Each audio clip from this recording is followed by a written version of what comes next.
عمران خان کا اغوا ہوتا ہے، کیس بھی عمران خان پر اور اس کی پارٹی پر بنا دیے جاتے ہیں، اور سب سے بڑا کیس یہ بنایا جا رہا ہے کہ 200 مقامات پہ ایک ساتھ فوجی تنصیبات پر حملہ کیا گیا، کیس یہ بنایا جا رہا ہے۔ تو یہ کیئرفل پلاننگ کے بغیر ممکن نہیں تھا۔ آپ ناظرین اکرام 200 مقامات کی اگر تفصیل پوچھیں کہ توڑ پھوڑ کہاں پہ ہوئی، کوئی حملہ کہاں پہ ہوا، تو کہیں گے کہ ایک جناح ہاؤس پہ، اور ایک پتلے کو 2-4 شرپسندوں نے، جنہیں میں بھی شرپسند کہوں گا، انہوں نے اٹھا لیا، توڑ دیا، اور ایک جگہ کسی جہاز کو جو کہ ماڈل تھا کسی جہاز کا میاں والی میں، اس کو کسی نے آگ لگا دی۔ 3 یا میکسیمم 5 واقعات ہوئے ہیں۔ لیکن پتہ ہے کیوں 200 مقامات کی بار بار رٹ لگائی جاتی ہے؟ تمہاری جرت کیسے ہوئی کہ تم آ کے پرامن احتجاج کرو یہاں پہ؟ ملک کے فیصلے سارے جو کر رہے ہیں ان کا یہ کہنا ہے کہ تمہاری جرت کیسے ہوئی کہ تم یہ احتجاج یہاں آ کے کرو؟ خاموشی سے غلاموں کی طرح زندگی گزارو اگر زندہ رہنا چاہتے ہو۔ تو یہ ہے اصل کیس، ورنہ عمران خان جیل میں تھا۔ اچھا، میں ایک سمپل چیز سامنے رکھ دیتا ہوں۔ بظاہر تو یہی کہا جاتا ہے کہ کیونکہ کمانڈوز نے عمران خان کو اغوا کیا، جو کہ سپریم کورٹ نے بعد میں کہا کہ وہ گرفتاری تو نہیں تھی، غیر قانونی چیز تھی، تو پھر تو وہ اغوا ہی تھا۔ تو اگر یہ دعویٰ ہے کہ نہیں، انہوں نے تو صرف مدد کی تھی حکومت کی، تو مجھے وہ آرڈرز دکھا دیں جہاں سویلین نے یا کسی سویلین ادارے نے کوئی لیٹر لکھا ہو یا کوئی کال ریکارڈڈ اس دن کی سنوا دے جب کہا گیا ہو کہ ہمیں مدد چاہیے کمانڈوز کی عمران خان کو گرفتار کرنے کے لیے۔ عوام کے سامنے لا کر رکھ دیں، منہ پہ ماریں، سب کو دکھائیں کہ یہ تو سویلین کا کام تھا، ہم نے تو صرف مدد کی تھی۔ پھر اس کے بعد اچانک بیان آتا ہے ادارے کی طرف سے کہ عمران خان کی گرفتاری قانونی طور پر ہوئی ہے۔ اس بیان کی کیا ضرورت تھی؟ اگر سویلین میٹر تھا تو آپ کیوں بیچ میں کود پڑے؟ تو اس کی وجہ سے سارے معاملات خراب ہوئے ہیں۔ بہرحال 3 مہینے آپ نے جتنا مارنا تھا عوام کو مار لیا، جتنا ظلم کرنا تھا کر لیا۔ میرے خیال میں اب اس جوک کو ختم ہونا چاہیے۔ لوگوں میں نفرتیں بڑھ رہی ہیں، آپ ڈرا کے لوگوں کو چپ کروا سکتے ہیں، اپنے سے محبت کرنے پر مجبور نہیں کر سکتے۔ نفرتیں بڑھ رہی ہیں۔ دوسری جانب عمران خان کا کیس بجائے اس کے کہ 1-2 دن میں اس کی سزا ختم کر دی جاتی، 22 تاریخ کو سماعت کے لیے مقرر کیا گیا، یعنی اگلے ہفتے ٹیوزڈے کو۔ اتنے گیپ کی کیا وجہ ہے؟ کیونکہ عمران خان کے خلاف جتنے کیسز ہیں، ضمانتیں ہوئی تھیں، وہ ساری ختم ہو گئیں، اور اب FIA میں ایک نیا کیس بھی درج ہو گیا اور سنگین دفعات لگائی گئی ہیں۔ وہ کیس کیا ہے کہ عمران خان نے سائفر گم کر دیا۔ یہ اتنا مضحکہ خیز کیس ہے کہ نمبر 1 سائفر گما ہی نہیں، سائفر تو فارن آفس میں پڑا ہوا ہے اور اپنی اوریجنل حالت میں پڑا ہوا ہے۔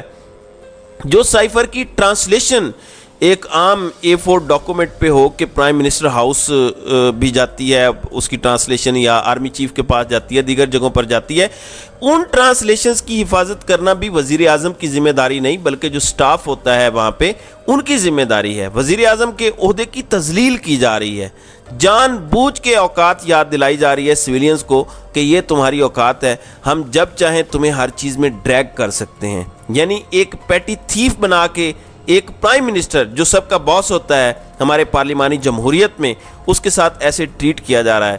تو ایسے مزید کیسز ڈالے جا رہے ہیں تاکہ عمران خان پری اریسٹ بیل بھی نہ کروا سکیں، اور ایک کیس میں اگر وہ باہر آ بھی جاتے ہیں تو کسی اور کیس میں ان کو دھر لیا جائے۔ ناظرین اکرام، اب میں یہیں پہ ایک سوال کرتا ہوں کہ وہ لوگ جو کہتے تھے کہ نواز شریف کی بڑی لڑائی تھی اسٹیبلشمنٹ سے اور انہوں نے سب کچھ کروایا ہے، کیا نواز شریف کے ساتھ بھی یہ ہوا تھا کہ ایک کیس میں وہ باہر آئے تو اگلے دن دوسرے کیس میں اندر چلا گیا؟ کیا نواز شریف کے خلاف 200 FIRs ہوئی تھیں؟ پھر ایک اور بیانیہ بنایا جاتا ہے کہ نواز شریف نے عمران خان نے اداروں کے خلاف نفرت پیدا کر دی۔ میں اس پر تفصیلاً کسی دن کوئی ویڈیو بناؤں گا، لیکن اس وقت صرف نیٹ سیل میں میں آپ کو سمجھاتا ہوں تو وہ یوں سمجھ لیں کہ 4 سال نواز شریف نے لوگوں کو کہا کہ اداروں نے میری حکومت گرائی ہے، یہاں تک کہ اپنی تقریروں میں نام لیے باقاعدہ سٹنگ آرمی چیف اور DG ISI کا۔ نواز شریف نے قوم کو بتایا کہ DGC جو اس وقت تھے وہ مریم نواز کو سمیش کرنے کی دھمکیاں دے رہے تھے۔ یہ سب کچھ نواز شریف نے کہا۔ 4 سال نواز شریف مسلسل قوم کی ذہن سازی کرتا رہا، لیکن قوم نے کہا کہ یہ تو خود جھوٹا ہے، اس کی بات پر کیسے یقین کریں۔ لیکن جب قوم نے دیکھا کہ عمران خان کی حکومت بھی گرا دی گئی، اس کے بعد پریس کانفرنسز بھی کی گئیں، رات کو قیدیوں والی وینز بھی آ گئیں، رات کو 12 بجے عدالتیں بھی کھل گئیں، تو قوم نے سٹینڈ لیا۔ عمران خان نے تو کبھی نام نہیں لیا جب تک کہ ان پر قاتلانہ حملہ نہیں ہوا، لیکن قوم کو یقین آ گیا اسٹریٹ اوے 9 اپریل کی رات کو کہ نواز شریف سچ کہہ رہا تھا۔ تو یہ جو ساری ذہن سازی ہوئی ہے یہ نواز شریف نے کی ہے، جو آج آپ کا لاڈلا ہے۔ عمران خان نے تو کسی کا نام نہیں لیا سوائے اپنے اوپر قاتلانہ حملے کے۔ اب اگر عمران خان کو جھوٹا ثابت کرنا ہے تو آپ اصل قاتل سامنے رکھ دیں۔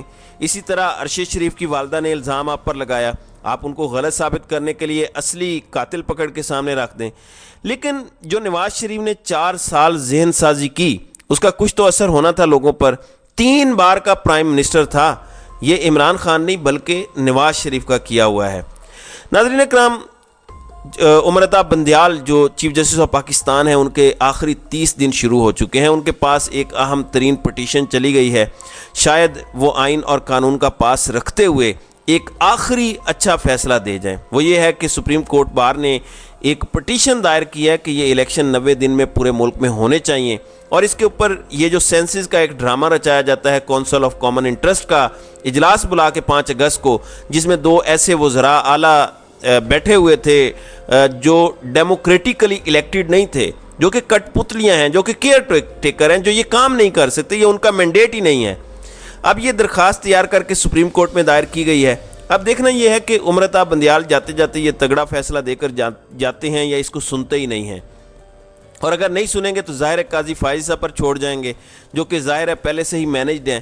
تو دیکھتے ہیں حالات کس طرف جاتے ہیں۔ یہ آخری موقع ہے امرتا بندیال کے پاس کہ 90 دن میں الیکشن کرواتے جائیں اور اپنی ایک اچھی لیگسی چھوڑ کر جائیں۔ تو ناظرین اکرام، آپ کی اس ویڈیو کے حوالے سے کیا رائے ہے؟ آپ اپنی رائے کا اظہار کامنٹ سیکشن میں ضرور کیجیے گا۔